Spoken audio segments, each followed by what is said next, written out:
Popular history often frames the Renaissance as a sudden, magical awakening. It's the story of a Europe that shook off 1,000 years of sleep, instantly remembering how to sculpt perfect anatomy and paint masterpieces shattering out of nowhere. But cultural explosions are never accidents.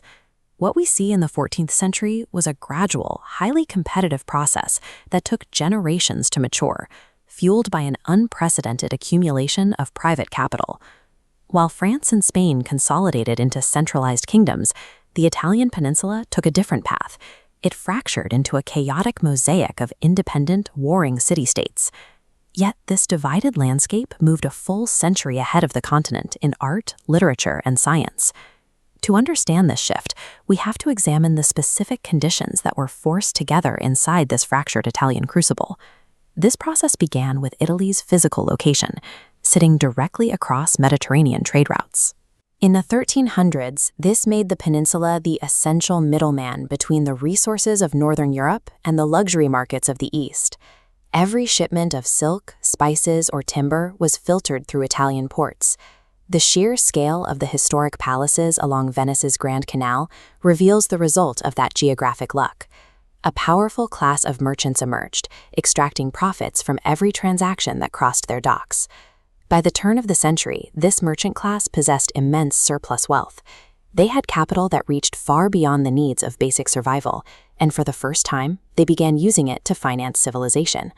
Money is the root of all civilization. Before a society can pay a Michelangelo to paint a ceiling, it needs thousands of ledgers operating in the black. And by the 1400s, Italian bankers had amassed more surplus capital than anyone else in Europe. This bronze medal depicts Cosimo de' Medici. While he was technically a private citizen, his family's banking empire allowed him to function like royalty, translating financial success into cultural dominance in Florence. The Medici and their peers used this wealth to finance expeditions for lost ancient manuscripts, to build grand academies, and to pay artists living wages. They effectively bought the leisure required to think. The intellectual achievements of the era were underwritten by the same ruthless pursuit of profit that drove the Italian markets. Beyond the wealth, the very lack of a central government in Italy accelerated innovation. The stone tower and battlements of the Palazzo Vecchio reflect the reality of the time. These independent city-states lived in a state of permanent, paranoid rivalry with their neighbors. This friction eventually shifted from the battlefield to the studio. Local rulers realized they could legitimize their power by patronizing grander architecture and finer art than the city next door. We see this in Giotto's Campanile. Florence invested a fortune in its vertical scale and intricate marble paneling specifically to project dominance, aiming for a structure that rivaled the monumental works of antiquity. Because there were dozens of competing patrons, artists became highly mobile free agents. They moved between rival states, leveraging offers that drove up both their social status and the quality of their work. Italy functioned as a network of many competing capitals, ensuring that if an artist was stifled in one city, they could find a patron and a paycheck in the next. Wealth and rivalry provided the material conditions, but the shift became a revolution through the rise of humanism. This movement was led by scholars like Petrarch, who spent his life scouring the libraries of European monasteries to recover lost Greek and Roman manuscripts that had been ignored for centuries. Living among the ruins of the Roman Forum, Italians were surrounded by the physical evidence of a superior ancient civilization.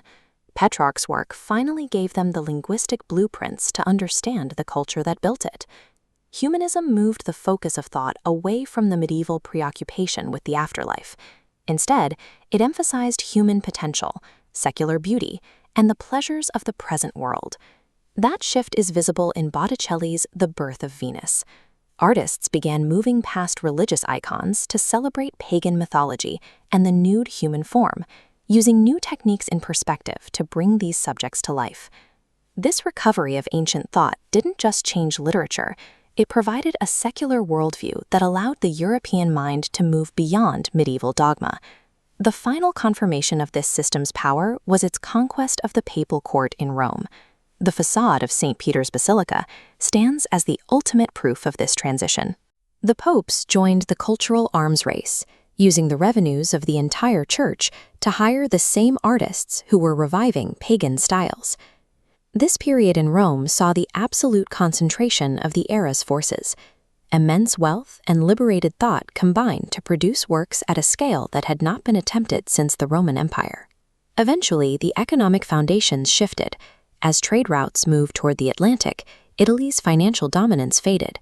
But as wealth moved west, ideas flowed northward. The intellectual freedom born in Italy spread into France, Germany, and England, altering their trajectories for centuries. The Renaissance was not a magical accident.